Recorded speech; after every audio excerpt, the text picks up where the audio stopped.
안녕하세요. SMRT 윤한쌤입니다. 한 주 잘 보내셨는지요? 저는 드디어 2차를 맞고 일주일이 지납니다. 곧 오늘이 목요일이고 방송이 금요일 날 나가고 제가 아마 팟빵에는 주말 일요일 하는 월요일 날 보통 올리거든요. 그러니까 일주일 정도 지난 시점인 것 같고요. 신납니다. 신나지만 저번 주에 저희가 그 이명용 이사님하고 김정화 이사님하고 영상을 찍었잖아요. 음, 끝나고 중국집에 갔거든요. 중국집에 가서 요리를 되게 맛있는 걸 많이 먹었어요. 오랜만에 뭐 팔보채, 뭐 오향 장육, 뭐 탕수육 이런 거 치워, 깐풍기 이런 거 먹었거든요. 진짜 맛있게 먹었는데 두 양반들은 소위 얘기하는 꼬량주, 주겹청주 이걸 아주 그냥 두 분이 많이 드시는데 저는 한 잔도 못 먹었다는 거. 와, 그 오랜만에 그런 걸 느꼈어요. 그거 아세요? 그 술 안 취한 채로 그 술 취한 사람들이 어떻게 변해가는지 그거 그거 아시나요? 아, 저는 항상 그런 적이 별로 없어서 그죠. 오랜만에 이렇게 술 한 잔도 안 먹고 물만 먹고 요리만 먹고 옆에서 이제 두 분이 이 주겹청주를 드시면서 서서히 이제 그 취해가는 모습을 그 관찰한 게 진짜 오랜만이었습니다. 너무 재밌더라고요. 오랜만에 관찰하니까. 그리고 뭐 주사도 주사인데 일단은 그 2차 접종 화이자를 맞았는데 아무렇지도 않습니다. 정말 아무렇지도. 그 1차 때는 그 왼쪽 팔이 좀 아팠거든요. 한 4일 갔던 것 같아요. 되게 뻐근하고 아팠는데 2차 때는 뭐 팔도 안 아프고 아무런 증상이 없다는 거. 첫 곡은 그 뭐죠? 시티 러브 서울이라고 하는 노래예요. PH1 노래고요. 이 노래는 그 서울 그 한국을 알리는 한국관광공사 그 유튜브 아시죠? 난리 난 거. 옛날에 이날치 하고 그 누구죠? 그 춤 잘 추는 갑자기 까먹었네. 네, 그분들하고 했던 게 난리 났던 몇 억의 조회수를 그 보였던 그 한국관광공사 유튜브에서 계속 굉장히 힙한 그 유튜브를 만들고 있어요. 네, 최근에 만든 유튜브가 뭐 서울 뭐 어디 해가지고 뭐 대구인가요? 대구 이렇게 해서 또 올리셨는데 힙합퍼들하고 힙합 뮤지션들하고 콜라보를 해서 만든 유튜브인데 한번 보세요. 저는 되게 많이 영감을 얻어요. 이런 데서. 여기 보면 서울을 얘기를 하는 이제 유튜브, 그러니까 그 서울을 보여주고 있어요. 이 서울관광공사, 한국관광공사 유튜브에서. 그런데 서울의 다양한 모습들과 그리고 거기에 힙합을 접목시켰어요. 그런데 제 개인적으로 되게 멋있다, 힙하다라는 생각이 들어요. 이게 서울의 우리가 지금 알고 있는 서울의 모습과 그리고 가장 힙한 음악이 만나서 이렇게 보여준 여러 가지 감성들이 있는데 저는 이 감성을 조금 체화하고 싶어요. 제가 이 감성이 뭐지? 그 머드맥스라고 아시잖아요. 그 난리 났었잖아요. 그 서산인가? 하여튼 태안인가요? 하여튼 그쪽에 이제 그 매드맥스를 패러디를 해서 힙합 뮤직하고 이제 그렇게 한 거. 그런 거 그런 감성 있잖아요. 그런 감성을 조금 제가 배우고 싶어요. 얻고 싶고 그런 감성들을 제가 지금 하고 있는 한국맥주문화협회에 우리가 지금 하려고 하는 한국 맥주 문화를 만드는 일 그리고 제가 지금 밥 벌어 먹고 살고 있는 독립맥주공장에 이렇게 접목을 하고 싶은 게 저의 요즘 생각이고 이렇게 좀 고민입니다. 고민. 그러니까 한국 맥주 문화라는 것들이 없었기 때문에 그런 것들을 어떻게 조금 만들어낼지 이미지화 시킬지 그리고 어떤 활동이 거기 접해지면 좋을지 그러니까 고민인데 근데 나이가 들어서 좀 젊은 사람들의 젊은 사람들의 감성을 조금 감성이 필요한 것 같아요. 하여튼 오늘 뭐 맥주 뉴스 전달해 드리고 말씀해 드리고 오늘은 제가 좀 마신 맥주들에 대해서 좀 얘기를 해드리려고 하는 일주일 동안 맥주를 한 잔도 못 마셨어요 진짜. 살이 3kg가 빠지더라고요. 그건 진리인 것 같아요. 술 안 먹으니까 몸무게가 빠지는 진리인 것 같은데 어쨌든 오늘 그런 시간입니다. 맥주 뉴스가 그렇게 많이 없어요. 없습니다. 네, 별로 없어요. 네, 그래서 맥주 뉴스를 최대한 빨리 좀 전달해 드리고 또 제가 마신 맥주들에 대해서 좀 이야기를 해드리는 시간을 좀 가져볼까 합니다.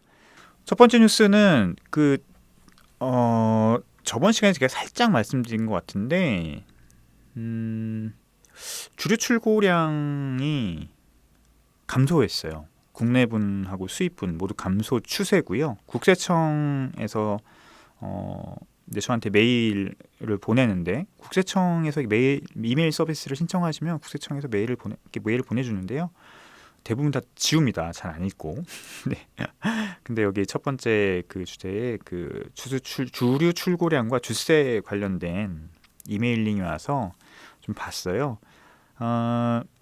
2020년 주류 출고량이 전년 대비해서 4.8% 감소했고 수입분은 14.4%나 감소를 했다고 해요.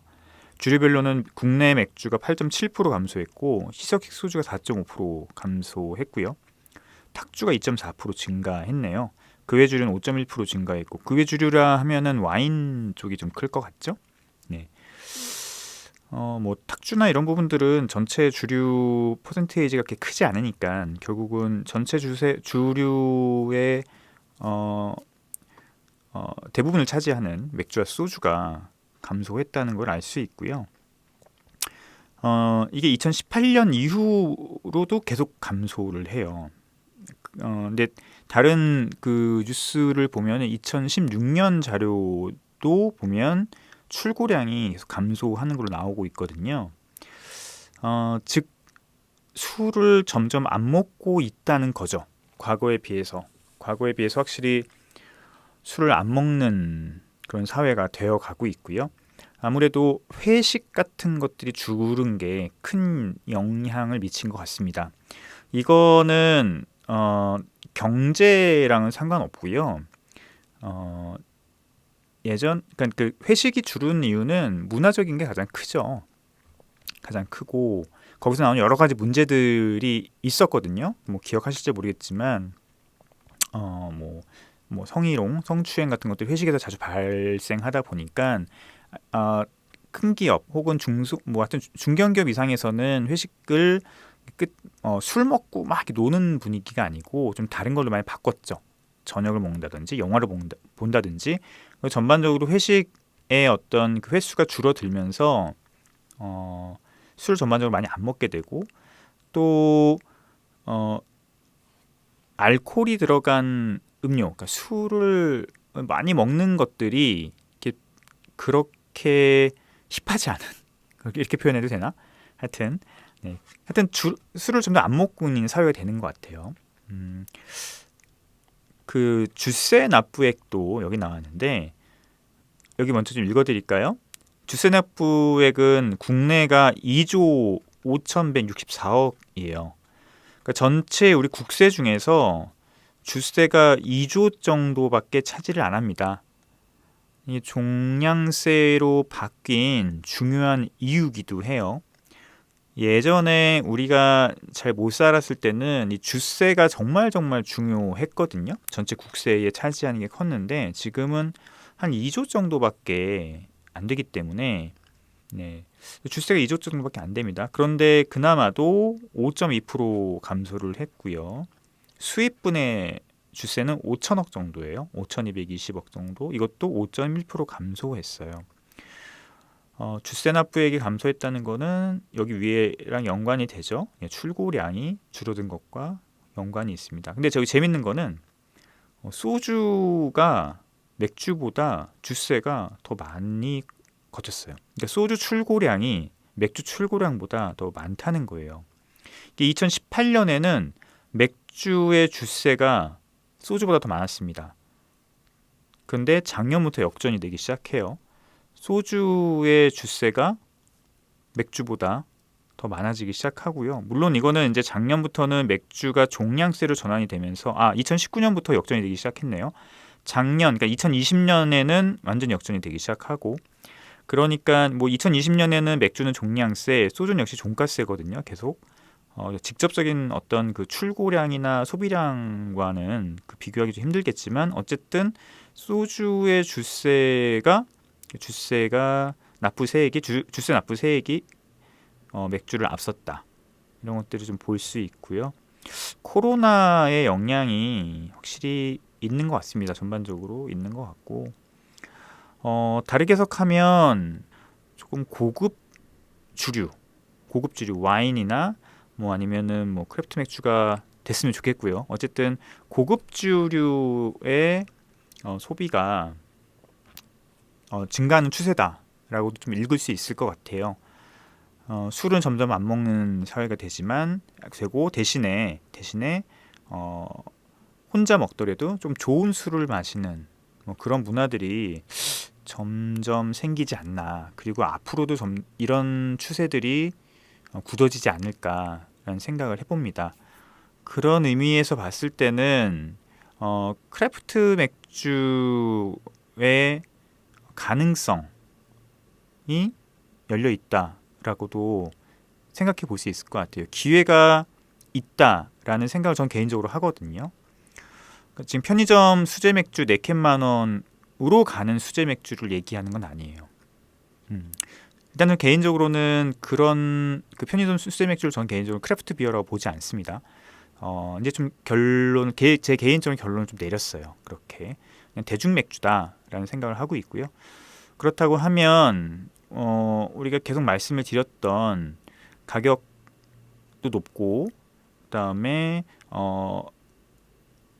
그 맥주만의 가치를 갖고 있는 크래프트 맥주, 프리미엄 맥주가 자신의 가치를 잘 전달할 수만 있으면 소비자들한테 그런 맥주들도 꾸준히 팔릴 수 있는 그런 시대가 조금씩 열리지 않겠느냐라는 생각을 해봅니다. 그래서 오늘 이렇게 좀 말씀을 드렸고요. 두 번째 뉴스는요, 뭐 좀 재밌는 뉴스에서 가져왔어요. 소믈리에 타임스 뉴스고요. 10월 7일 오늘 기사네요. 쿠키부터 핫도그까지 이색 재료를 넣고 증류한 수제 맥주 5가지. 증류? 예, 증류를 하는데 어떻게 맥주가 되죠? 이거는 기사가 잘못된 것 같고요. 번역을 잘못했네요. 발효겠죠? 맥주에 무언가 다른 맛을 추가하고자 하는 무엇이 있을까? 이는 여러 수제 맥주 증류소들의 궁금증이기도 하다. 이거 번역을 이렇게 하니 읽어드리기 좀 그런 것 같고, 첫 번째는 로투스 비스켓을 넣고 만든 맥주예요. 영국의 한 양조장이 로투스 비스켓을 넣고 특별한 맥주를 공개했다고 하네요. 임페리얼 스타우트네요. 임페리얼 스타우트고, 요거 한 배치 만드는데 2,000개가 넘는 로투스 비스켓이 사용됐다고 합니다. 로투스 비스켓 아시죠? 그 카페 가면 이게 조금씩 주는 그 서비스를 주는 과자 있잖아요. 10%의 높은 알코올이고요. 이 브루어는 뭐 자기네들이 뭐 어쨌든 전통과 현대의 맥주를 양조하고 있고 뭐 그런 정신은 공유 있다라고 하네요. 맥주는 달콤하고 상큼하고 실키한 캐러멜로 가득 차 있다고 합니다. 맥주는 단 1,400파인트 용량으로 소량 생산되었다고 하네요. 그렇죠? 소량 생산될 수밖에 없죠. 이게 크래프트 맥주고요. 우리나라에서는 아마 만들기 힘들 거예요. 예, 과자 자체를 맥주에 넣을 수 아마 없을 겁니다. 주세법상 맥주 재료로서. 두 번째 맥주는 머스타드 맥주인데요. 프랜치스라고 하네요. 또 머스터드 데이를 기념해서 머스터드 맥주를 만들었고요. 머스터드 소스를 넣고 증류라니요. 네, 발효겠죠. 발효와 증류는 엄연히 다른 과정인데, 하여튼 뭐 머스터드 맥주를 만들었다고 하네요. 머스터드 소스를 68kg나 넣었다고 해요. 트로피컬 밀 맥주라고 합니다. 이야, 티, 라임, 레몬, 뭐 귤 이런 거 넣었다고 하고요. 오스카블루스에서 만들었군요. 오스카블루스에서 만들었고, 뭐 당연히 개인적으로는 먹고 싶지 않습니다. 네. 뭐, 네, 먹고 싶지 않고요. 한국에서 역시 만들기 힘들겠죠? 네, 머스타드를 넣을 수가 없으니까요. 세 번째 재료가 오레오 흑맥주. 요거 맛있겠다. 네, 오레오 흑맥주. 홀리데일리 브루잉 컴퍼니. 홀리데이예요. 홀리데일리가 홀리데일리네요. 홀리데일리 브루잉 컴퍼니가 만든 글루텐 프리 오레오라고 하네요. 요거 맛있겠네. 6.8도고요. 스타우트. 그 오레오가 35팩이 들어갔다고 하네요. 바닐라빈, 코코아 닙스 이런 거 넣었다고 하고, 요거 예상되는 맛이네요. 요거 예상되는 맛이고, 요거 맛있겠네. 네, 역시 그 오레오를 넣을 수 없기 때문에 우리가 만들 수는 없겠지만, 요거는 한번 구현해 볼 수 있을 것 같아요.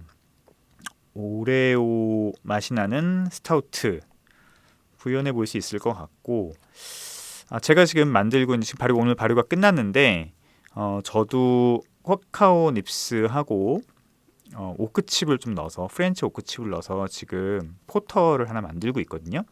바닐라빈을 넣고 싶었는데 요번엔 안 넣었어요. 바닐라빈을 넣었으면 훨씬 더 좋았을 것 같은데, 저 이번에 못 넣었는데, 거기 기본으로 해서 유당하고 뭐 이런 것도 좀 많이 넣으면 비슷한 거 만들 수 있을 것 같아요.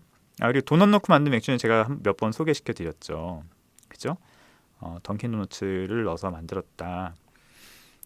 이거 굉장히 이런 맥주들은 좀 굉장히 실험적인 맥주들 같아요. 핫도그를 넣어서 만든 맥주도 있네요. 네. 너겟과 센터니얼 호브로 5.5%로 만든 맥주인데 핫도그를 넣었대요. 네, 별로 먹고 싶지 않고요.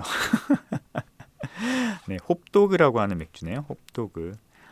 핫도그를 넣은 맥주도 있고, 이런 맥주들은 확실히 실험 정신을 갖고 만들어야 될 것 같아요.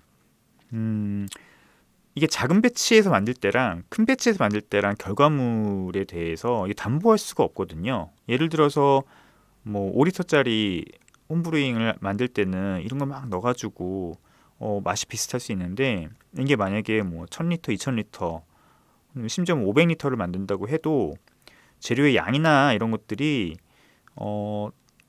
그 5리터 만들었을 때의 몇 배를 넣었을 때 결과물에 대해서 담보할 수가 없어요. 그러니까 뭐 홉이나 이런 것들은 예상할 수가 있는데, 이렇게 막 오레오라든지 도넛이라든지, 물론 한국에서는 못 넣겠지만 이런 것들을 넣었을 때 최종 결과물에서 우리가 예상하는, 우리가 기대하는 향미가 나올지, 이게 담보가 못 되기 때문에 굉장히 실험 정신을 갖고 만들어야 되고, 마시는 사람들도 그런 측면에서 이런 맥주를 만들 때는 약간 오픈 마인드를 가져야 되거든요.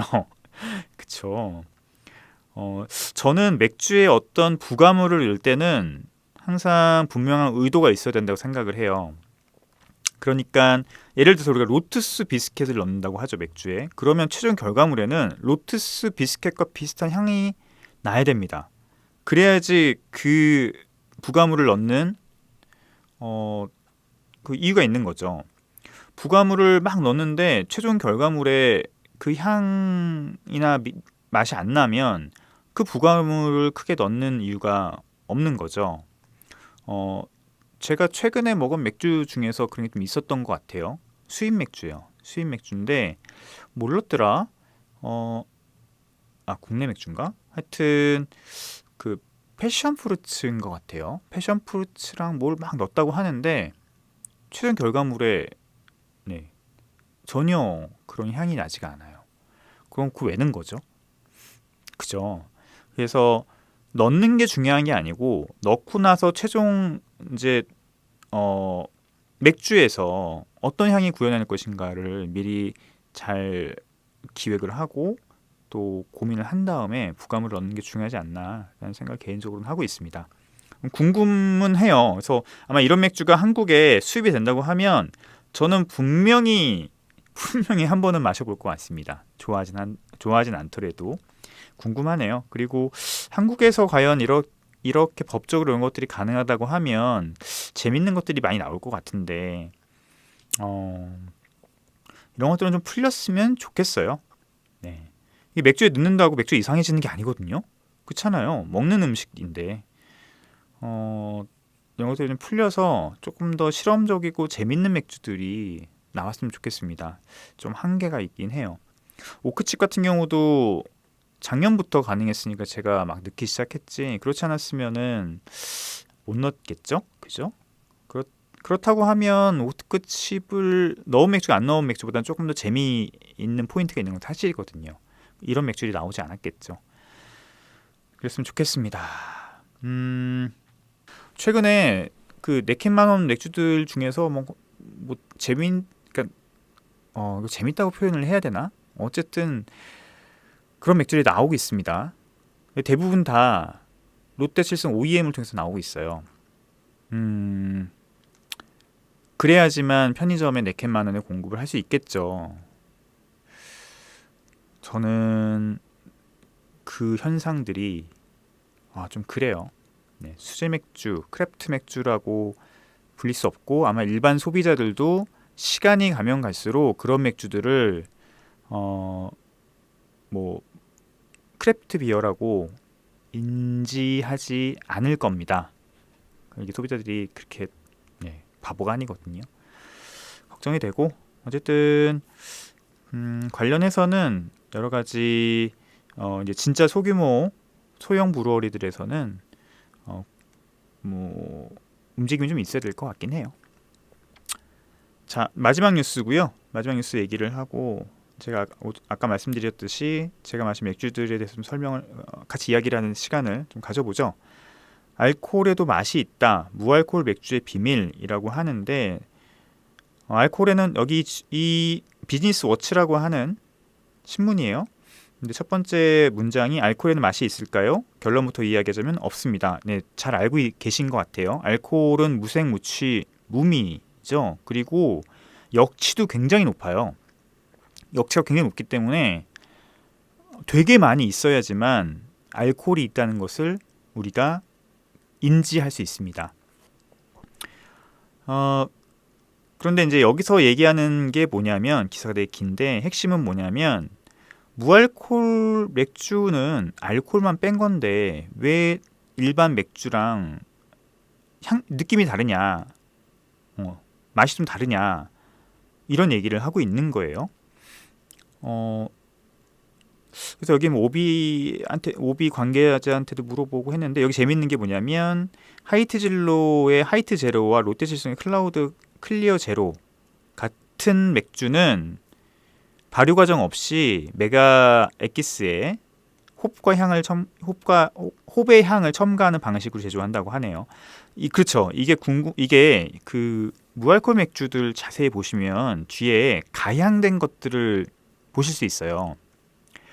메가향 혹은 맥주향, 이렇게 가향이 되거든요.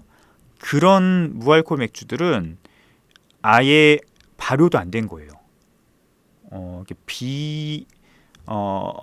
비알콜 맥주라고 보통 불리우거든요. 0.0%. 이 맥주들은 좀 이상합니다. 먹으면 굉장히 인위적인 그 향들이 나고 맥주 같지 않아요.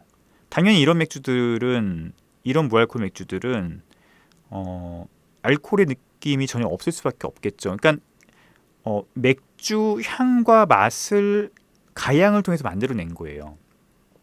약간 그 이제 인지 부조가 좀 생기죠.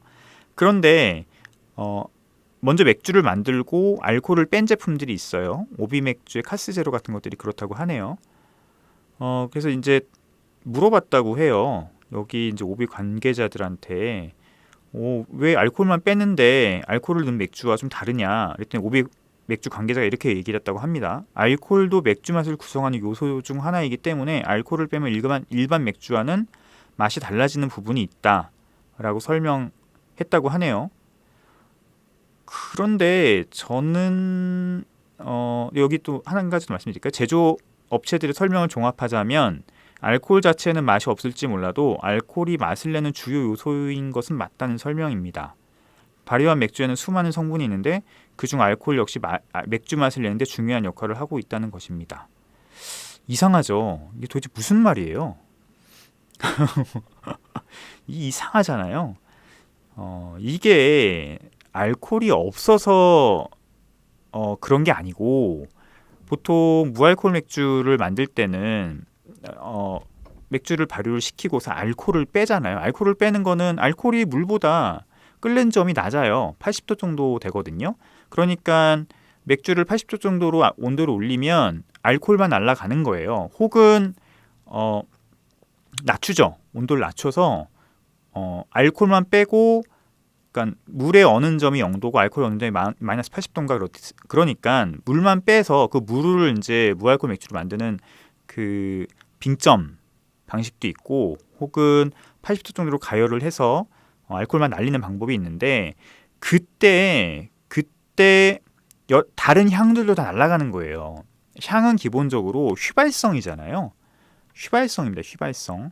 그래서 알코올이 날아가는 그 시점에 예를 들어서 호불 넣은 맥주들은 호향도 날아가고 여러 가지 향들이 다 날아가 버리는 거예요. 그 당연히 그 향들이 함축돼 있는 알코올이 들어있는 맥주와 그 과정에서 향들이 많이 날아간 무알코올 맥주와는 당연히 향미적으로 차이가 있을 수밖에 없죠. 알코올의 유무가 전체의 느낌을 분명히 좌우할 수도 있어요. 그런데 더 중요한 거는 알코올이 날아갈 때 다른 향들도 날아가요. 그래서 무알코올 맥주는요, 레시피에 호향들을 많이 넣지 않습니다. 홉을 많이 넣지가 않아요. 어차피 날아갈 건데 그거 왜 넣어요? 그래서 요즘 나오는 크래프트 무알코올 맥주들 같은 경우는 먼저 날린 다음에 드라이 호핑 방식으로 해서 호향을 추가적으로 넣는 그런 어떤 공법들을 쓰죠. 당연히 그냥 발효가 끝난 맥주와 그 이후에 열을 더 가해서 향을 알코올도 날리면서 알코올을 날리는 무알코올 맥주들은 당연히 전체적인 느낌들이 좀 달라질 수밖에 없어요. 그럴 수밖에 없겠죠. 그죠? 그리고 무알코올 맥주들 특징이 뭐냐면 쓴맛이 거의 없죠. 홉을 많이 넣지 않아서 그래요. 그래서 오히려 단맛이 많아서 좀 질리는 면도 좀 있고 많이 못 마시는 면들도 있죠. 그래서 무알코올 맥주들 중에서 그런 밸런스를 잘 맞추는 맥주들, 그리고 드라이 호핑 같은 것들을 잘 해서 호향을 진짜 맥주처럼 만드는 맥주들 같은 경우는 사람들이 좋아합니다. 예, 이질감이 거의 안 느껴지는 맥주들도 있어요. 특히 외국 맥주들 중에서 제가 마셔본 무알코올 맥주들은 잘 구현을 한 맥주들도 꽤 있습니다. 예. 그래서 이거는 그 무알코올 맥주를 만드는 방식과 그리고 향미의 기본적인 이론적인 것들을 알고 있으면 그 차이가 왜 나는지 당연히 알 수 있죠. 제가 이제 어드밴스드 수업할 때도 항상 하는 얘기인데, 맥주는 과학으로 이해를 해야 된다. 문화로 소비를 해야 되고, 항상 이런 얘기들을 하거든요. 맥주가 만들어지는 과정이나 향미가 발현되는 여러 가지 것들에 대해서는 과학적으로 이해를 해야 됩니다. 그래서 과학적인 이해들을 한번 하게 되면 그 다음부터는 여러 가지 것들이 설명이 되거든요. 그런데 그렇지 못하면 이제 꼬이기 시작하는 거예요. 하지만 우리가 맥주를 소비하는 건 문화적으로 당연히 소비를 해야겠죠. 그것마저 과학적으로 소비를 하게 되면 인생 깝깝하게 되는 거죠. 자, 맥주 뉴스들을 소개시켜 드렸고요. 노래 듣고 와서 제가 마신 맥주들에 대해서 간단하게 조금 얘기를 하는 시간을 가져보죠. 세 번째 노래는 릴보이와 페노메코 노래입니다. 굿키드. 페노메코와 릴보이의 굿키드 듣고 왔습니다. 어떤 맥주를 제가 마셨나 좀 보고 있는데요. 네, 일주일 전 좀 자료들을 보고 있는데, 가장 재밌었던 맥주는 저희 수업 시간에 먹었던 맥주 중에 하나예요. 저희 이제 그 비어 도슨트 어드밴스드 지금 수업을 진행하고 있는데, 그 수업 중에서 저희 수강생 김병일님이 비어맨이라고 알려져 계신 네, 네, 맥덕 세계에서는 그렇게 불리신다고 합니다. 어쨌든 가져오신 맥주가 있는데 되게 재밌는 맥주가 있었어요. 이름이 뭐더라? 예, 가든 뭐지? 예, 가든 패스. 예, 가든 패스라는 맥주였는데 이 맥주를 가져오신 계기는 그때 우리가 이제 비터라고 하는 맥주를 시음을 영국 맥주 이제 시간이었거든요. 그래서 이제 영국 맥주를 마시는 시간이었는데 그래서 아마 비터라고 쓰인 맥주를 좀 사오신 것 같아요. 근데 가져온 순간 알았죠. 진짜 비싼 맥주구나. 예, 크래프트 맥주였어요. 근데 가든 패스라는 맥주인데 그런데 이 맥주는 이제 일반적인 비터, 그러니까 잉글리시 페일 에일이 아니고 브렛 효모가 들어간 하고 이제 락토바실러스 같은 젖산균을 넣어서 만든 크래프트한 맥주였어요. 알코올 도수는 낮았던 것 같은데 재밌는 거는 브레타노마이세스라고 하는 야생 효모 있잖아요. 거기서 브렛이라고 하는 이름이 브리튼에서 나온 거예요. 그 야생 효모가 왜 브렛이라는 이름이 붙었냐면 잉글리시 페일 에일을 상하게 하는, 잉글리시 페일 에일을 망치게 하는 주범이었기 때문에 그렇습니다. 그래서 오염된 비터를, 잉글리시 페일 에일을 검사를 해보니까 자꾸 이놈이 나와가지고 망치는 거죠. 그래서 그놈이 뭐냐? 그래서 밝혀냈고 이름을 이제 브리튼의 앞자를 따서 이제 브레타노마이세스라는 학명이 붙었다고 합니다. 그런데 이제 재밌는 게 그런 거죠. 비터인데 브레타노마이세스 향이 나는, 브레타노마이세스 향이라고 하면은 이제 우리가 보통 바냐드니 뭐 이렇게 얘기를 하는데 외양간이죠. 외양간, 가축의 외양간 혹은 뒷간 뭐 이런 향들인데 그런 향들을 섞은 거죠. 그죠? 그러니까 비터는 아니죠. 어떻게 보면은 오염된 비터인 거죠. 그래서 되게 재밌게 마셨습니다. 왜냐하면 어떻게 보면은 지금은 거의 이제 일어날 일이 없는 브레타노마이세스의 오염된 비터, 뭐 언제일까요? 뭐 16세기, 17세기, 18세기에 가능한 일이겠죠. 그때 만약에 오염된 비터를 마셨으면 이런 향이 아닐까? 뭐 이렇게 수업 시간에 의미를 부여하고 얘기를 하면서 마셨던 기억이 있는데 저는 브렛 향을 별로 안 좋아하거든요. 사워 에일, 와일드 에일을 개인적으로 이렇게 즐기질 못해요. 그런데 요 맥주 되게 재밌더라고요. 되게 재밌게 마셨고 또 그런 상상을 하면서 마시니까 흥미로웠습니다. 그래서 가든 패스라는 맥주가 기억에 많이 남고요. 그 다음에 또 최근에 마셨던 맥주들 중에서 영국 맥주 삼총사가 수입이 됐어요. 사무엘 스미스라고 하는 영국 회사가 있죠. 임페리얼 스타우트가 수입이 돼서 뭐 저희 맥주를 공부하시는 분들이나 저도 이렇게 잘 마시고 있었는데 사무엘 스미스는 제가 10년 됐나요? 예, 영국에 갔을 때 영국에서 마셨던 맥주로 기록을 하고 있다가 한국에 수입이 돼서 반가웠던 기억이 있습니다. 어쨌든 사무엘 스미스라고 굉장히 오래된 역사를 갖고 있는 양조장의 맥주인데요. 사무엘 스미스 세 가지 맥주가 또 수입이 됐어요. 하나가 이제 넛 브라운 에일하고 하나가 오트밀 스타우트, 또 하나가 이제 포터 맥주. 그래서 굉장히 반가웠습니다, 개인적으로. 영국 맥주가 거의 한국에서 씨가 마르고 있거든요. 그래서 영국 맥주를 즐길 수 있는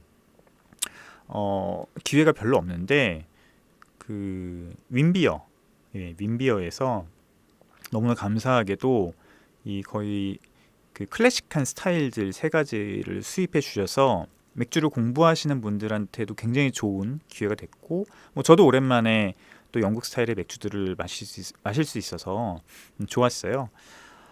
일단은 브라운 에일, 넛 브라운 에일은 정말 전형적인 잉글리시 브라운 에일의 모습을 갖추고 있어서 반가웠고요. 원래는 뉴캐슬 브라운 에일이 유일하게 있었던 잉글리시 브라운 에일이었죠. 그런데 최근에 제가 마셔보니까 예전하고 약간 좀 향미도 많이 틀려졌고요.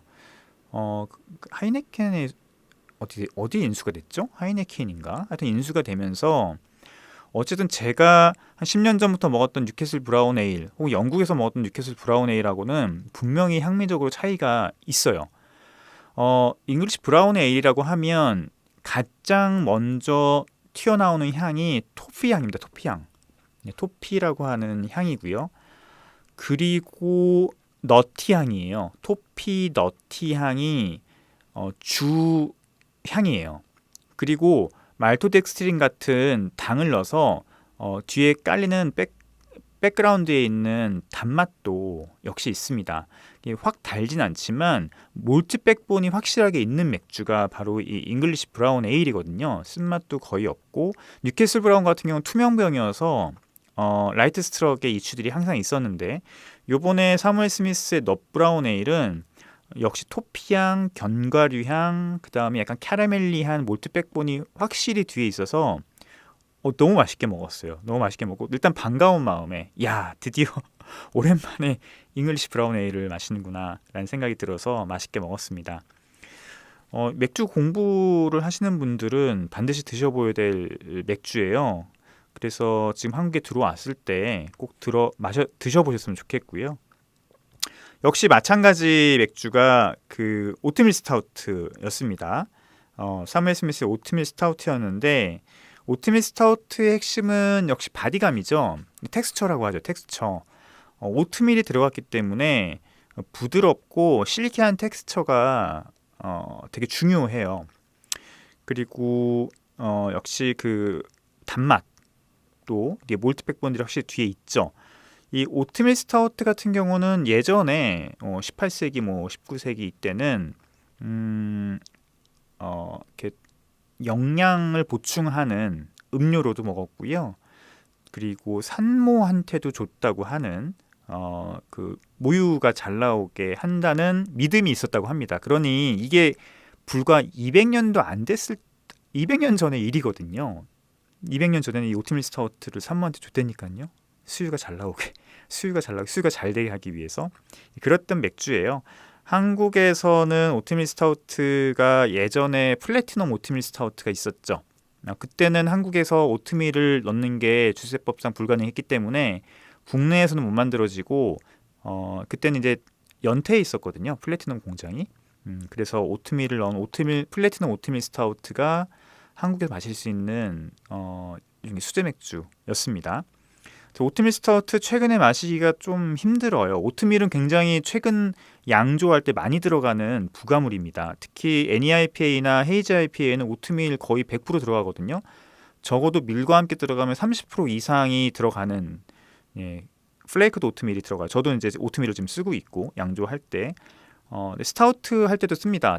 저희 정동 독립맥종에 들어가는 포터에도 오트밀을 쓰고 있어요. 이 바디감 때문에 그래요. 바디감 때문에 그런데 정통 오트밀 스타우트 되게 오랜만에 먹어봤고 달면서도 이렇게 단맛이 확실히 달달한 몰트 백본이 있으면서 아주 실키한 텍스처 때문에 완전 가을에 먹기 좋은 맥주인 것 같아요. 저 가을 맥주로 저는 생각하고 있습니다. 이것도 기회 되면 꼭 드셔보셨으면 좋겠고 포터 맥주도 먹어봤어요. 포터 맥주도 먹어봤는데 사무엘 스미스 포터 맥주 일반적으로 우리가 포터 하면은 스타우트랑 구분을 할 때 그 포터 맥주는 뭐 초콜릿 향이 난다. 그리고 뭐 스타우트 맥주는 뭐 커피 향이 난다. 이렇게 구별하고 하는데 그거는 말도 안 되고요. 포터랑 스타우트는 현대 맥주에서는 구분이 없습니다. 그냥 만든 양조자가 포터랑 포터고 스타우트면 스타우트예요. 스타일상으로 명확한 구분은 없어요. 물론 뭐 그 몇몇 그 맥주 대회에서는 그 구분을 하긴 하지만 맥주 스타일상에서 포터와 스타우트는 더 이상 구분하지 않습니다. 포터는 한번 없어졌던 맥주예요. 완전히 사라졌던 맥주이기 때문에 지금 만들어지는 포터는 다시 옛날의 포터를 복원하고 있다고 보시면 돼요. 뭐 런던 포터도 마찬가지예요. 2005년에 복원된 맥주거든요. 뭐 기네스에서 만든 요즘 포터 맥주도 마찬가지고 그래서 그런지 사무엘 스미스의 포터는 전반적으로 몰트함이 좀 떨어지는 좀 드라이한 느낌이 좀 강했고요. 몰트에서는 향미가 도드라지진 않았어요. 도드라지진 않고 약간 드라이하면서 약간 플랫한 느낌이 좀 있었던 것 같아요. 이런 측면에 봤을 때는 런던 포터랑은 또 완전 다르죠. 런던 포터는 확실히 초콜릿티함이 있고 바디감이 살짝 무거운 면이 있거든요. 그러니까 이 포터를 단순히 어떤 뭐 초콜릿 향이 나기 때문에 포터다라고 단정 지으시는 건 굉장히 위험한 일입니다. 시간 너무 빨리 지났어. 어떻게 맥주 얘기 한참 불 붙이고 있었는데 할 얘기 많은데요. 어떻게 하죠? 다음엔 아예 제가 마신 맥주 얘기만 갖고서는 한번 1시간을 꾸며드려야겠는데요. 얘기를 하면서 이렇게 툭툭 튀어나오는 재밌는 얘기들이 있기 때문에 다음 시간은 김미연 비어 소믈리에랑 맥락 잡기 시간을 좀 갖도록 하고요. 그 다음에 제가 혼자 하는 시간에 맥주 뉴스 다 집어치우고요. 뭐 얘기할 것도 없어요. 요즘 맨날 광고성 기사만 나와서 제가 마신 맥주들을 조금 간추려서 한번 이야기를 해드리는 시간을 한번 가져보도록 하겠습니다. 들어주셔서 감사하고요. 건강하시고 다음 주에 또 더 재밌는 맥주 이야기로 돌아오도록 하겠습니다. 안녕히 계세요.